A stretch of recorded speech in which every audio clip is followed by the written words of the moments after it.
Bienvenue sur ce nouveau numéro de l'autre côté du crayon. Aujourd'hui j'ai décidé de vous parler d'un artiste qui a un talent incroyable. Je vais vous parler de Gabriele Dell'Otto.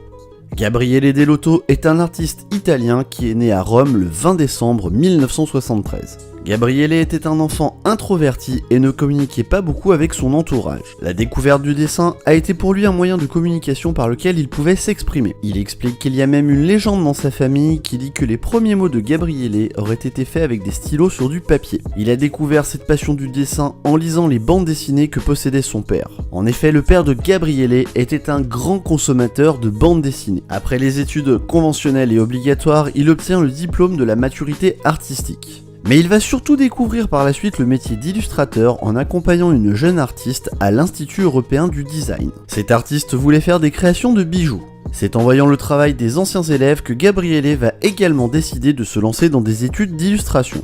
Lors de ses études, Gabriele va très vite se détacher du lot par son aisance et son talent naturel. Lors de ses 3 années d'études, Gabriele va travailler en parallèle sur des illustrations de maisons d'édition italiennes ainsi que sur un studio d'illustration scientifique situé à Rome. En 1998, lors de la convention de bande dessinée Expo Cartoon, il va présenter son portfolio à Marco Marcello Lupoi, qui était à l'époque directeur éditorial de Marvel Comics Italia. Gabriele possède toujours ce côté très réservé et n'osait pas montrer son travail de peur d'essuyer un refus. C'est grâce à l'insistance de sa femme qu'il décida de franchir le pas. Cette audace va lui permettre de travailler par la suite avec la division européenne de Marvel Comics. Il va donc travailler sur des affiches, des covers ainsi que sur des lithographies pour le marché allemand, français et italien. Au-delà de l'univers du comic book, Gabriele va briller dans différents domaines comme des covers de jeux vidéo pour Activision, des illustrations scientifiques ou bien encore des couvertures de magazines. Il va également travailler pour DC Comics ou bien encore MG Publishing. Le style de Gabriele casse tous les codes et marque les esprits par son originalité. Son inspiration trouve ses racines dans la peinture italienne classique. Le positionnement des rayons de lumière dans ses œuvres est très important car elle donne de la puissance et du caractère au dessin. Il réalise le crayonné de ses dessins et va ensuite les retravailler à l'aide de peinture acrylique. Gabriele possède un coup de pinceau très tranchant, ce qui donne un côté très dynamique, voire organique à ses personnages. Gabriele est de l'ancienne école et à l'image d'un Christopher Nolan qui préfère tourner encore en 70 mm, il réalise ses œuvres sur du vrai papier 300 grammes et utilise parfois un aérographe à la manière d'un artisan. En seulement 4 années, Gabriele va imposer son style et il est très vite reconnu comme un grand illustrateur par ses pairs. En 2002, le dessin de Gabriele va de nouveau être bouleversé.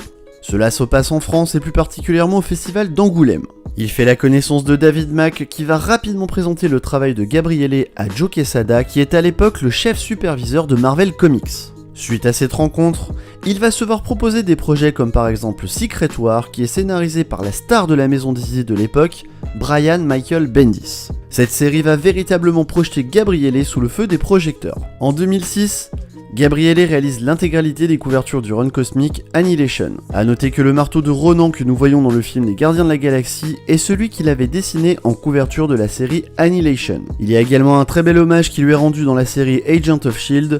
où nous pouvons suivre les aventures de Daisy Johnson qui a été co-inventée par Gabriele et Brian Michael Bendis. Dans la série, Daisy porte des bracelets de protection afin de protéger ses os des vibrations qu'elle projette, comme dans la conception qu'en avait fait Gabriele. Également lors de l'année 2006, il va peindre sur les crayonnés de Dave Gibbons la couverture d'une série de Watchmen qui était une collection éditée pour fêter la double décennie de la création du comics culte d'Alan Moore. En 2008, Gabriele va se voir confier les illustrations de l'événement Secret Invasion. Puis l'année suivante, il va travailler sur X-Force Sex and Violence. Lors de l'année 2014, il va collaborer avec le talentueux Mark Waid sur le roman graphique Spider-Man Family Business. Toujours sur l'année 2014, une exposition lui est consacrée au Lucas Comics Endgame. Cette exposition s'appelle L'espoir de la beauté et regroupe les œuvres emblématiques de Gabriele. Cette exposition est un véritable hommage à cet artiste d'exception. Lors de l'année 2016, il réalisera les couvertures de Spider-Man sur la saga The Clone Conspiracy. Et voilà, cette vidéo est maintenant terminée. Personnellement, je trouve que Gabriele est un artiste d'exception dans la lignée d'un Alex Ross. Si vous avez apprécié cette vidéo, n'hésitez pas à me mettre un petit commentaire sous la vidéo. Si vous n'êtes pas abonné à la chaîne, n'hésitez pas également à vous abonner pour avoir les notifications des prochaines vidéos. Et surtout pour avoir les notifications, n'oubliez pas de cocher la petite cloche YouTube. Quant à moi, je vous retrouve très prochainement sur la chaîne des comics de Jérém. D'ici là, lisez plein de comics. Ciao ciao.